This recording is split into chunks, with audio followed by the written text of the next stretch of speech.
တိတ်ဆိတ်ငြိမ်သက်တဲ့တောနက်ကြီးတစ်ခုရဲ့အလယ်မှာချစ်စရာကောင်းတဲ့ငှက်ကလေးတစ်ကောင်နေထိုင်ခဲ့ဖူးပါတယ်။သူမှာတောက်ပတဲ့အမွေးတောင်တွေရှိသလိုကျင်နာတဲ့နှလုံးသားလည်းရှိပါတယ်။ဒါပေမဲ့သူမှာထူးဆန်းတဲ့အကျင့်တစ်ခုရှိနေပါတယ်။နေ့တိုင်းသူတွေ့ကြုံရတဲ့ကြားရတဲ့ခံစားရတဲ့အတွေ့အကြုံတိုင်းကိုကြောက်တုံးငယ်လေးနေပေါ်မှာရေးထိုးလိရှိပါတယ်။ပျော်ရွှင်စရာပဲဖြစ်ဖြစ်နာကျင်စရာပဲဖြစ်ဖြစ်ခဏတာလေးဖြစ်ခဲ့တဲ့အချိန်တိုင်းဟာအမတ်ရစရာတန်ဖိုးရှိတယ်လို့သူယူဆပါတယ်။ပျော်ရွှင်တဲ့အမတ်တရားတွေကပြုံးစေတယ်။မကောင်းတဲ့အမတ်တရားတွေကနှလုံးသားထဲမှာမထားသင့်ဘူးရေးချပြီးလွှတ်ချလိုက်ရမယ်လို့သူယူဆတယ်။ဒါကြောင့်သူဟာနေ့တိုင်းကြောက်တုံးအသစ်တစ်လုံးကိုကောက်ယူပြီးသူ့အတွေးတွေကိုနှုတ်သီးနဲ့ရေးထိုးပါတယ်။ပြီးရင်သူပြန်တန်းတဲ့နေရာတိုင်းစောင့်ထားတဲ့အဝတ်အစအငယ်လေးတွေထည့်ထားတယ်။ပထမတော့ဒါဟာလှပတဲ့ခံစားချက်ပါပဲသူ့ရဲ့အမတ်တရားတွေကိုစူးစောင်းရတာကိုသူပျော်ရွှင်နေတယ်ဒီအရာတွေကနောက်တစ်ချိန်မှာသူ့ကိုအထအကူပြုလိမ့်မယ်လို့ယုံကြည်ခဲ့တယ်ဒီအိတ်ကလေးဟာသူ့ဘဝရဲ့အချိန်အခါလေးတွေပြည့်နေတဲ့ယတနာတတိပေါင်းလေးဖြစ်လာခဲ့ပါတယ်ဒါပေမဲ့ရက်တွေကြာလာတာနဲ့အမျှသူ့အိတ်ဟာတဖြည်းဖြည်းလေးလာပါတော့တယ်ကြောက်တုံးများလေဝင်ပြီလေပါပဲတဖြည်းဖြည်းနဲ့ဒါဟာသူ့အတောင်ပံတွေကိုအနှောက်အယှက်ပေးလာခဲ့တယ်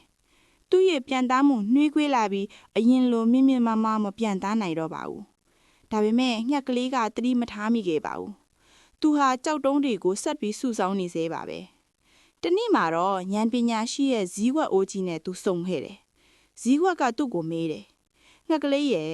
ဘာဖြစ်လို့ဒီအိတ်ကိုတည်ထားရတာလဲ။ငှက်ကလေးကပြုံးတီးပြန်ဖြေတယ်။ဒါကကျမရဲ့ဘဝပါပဲ။ပျော်ရွှင်မှုနာကျင်မှုသင်ခန်းစာအားလုံးပါဝင်ပါတယ်။ဇီးကွက်ကမင်းမောင်ကျုပ်သွားပြီးဒါပေမဲ့မင်းကဒီနေ့မှရောနေထိုင်နေသေးရဲ့လား။ဒါမှမဟုတ်မင်းရဲ့ကြောပေါ်မှာအတိတ်တွေကိုတင်ပြီးပြန်တန်းနေရလားလို့ပြန်မေးခဲ့တယ်။ငှက်ကလေးနားမလဲခဲ့ပါဘူး။သူပြန်ထွက်သွားပေမဲ့အဲ့ဒီပြန်တန်းမှုကအရင်ကထပ်ပုံမူလေးလံနေခဲ့လေ။ရတတပတိကြာသွားခဲ့တယ်။သူ့ရဲ့အိတ်ဟာအခုဆိုပြည့်လျံပြီးလျံကျနေပါပြီ။သူမြေပြင်ပေါ်ကနေလေထဲကိုခုံမတက်နိုင်အောင်ရုန်းကန်နေရတယ်။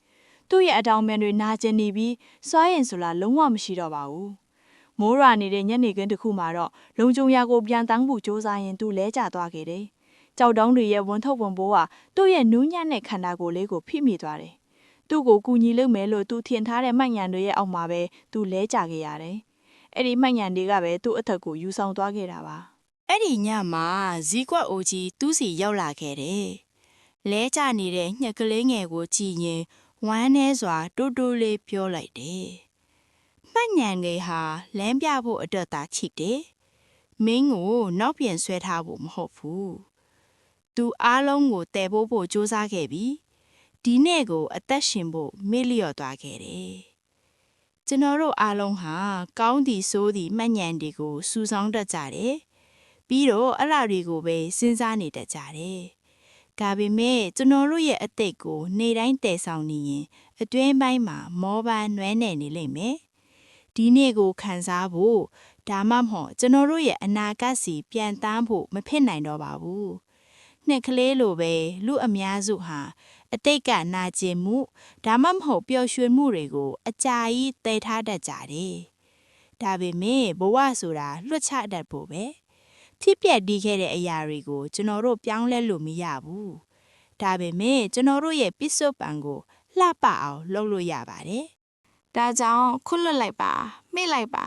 ရှေ့ဆက်သွားပါအရာအသစ်တွေကိုကြုံတွေ့ပါခြေလမ်းအသစ်တွေလမ်းပါပေါ့ပါတဲ့နှလုံးသားနဲ့အသက်ရှင်ပါစေ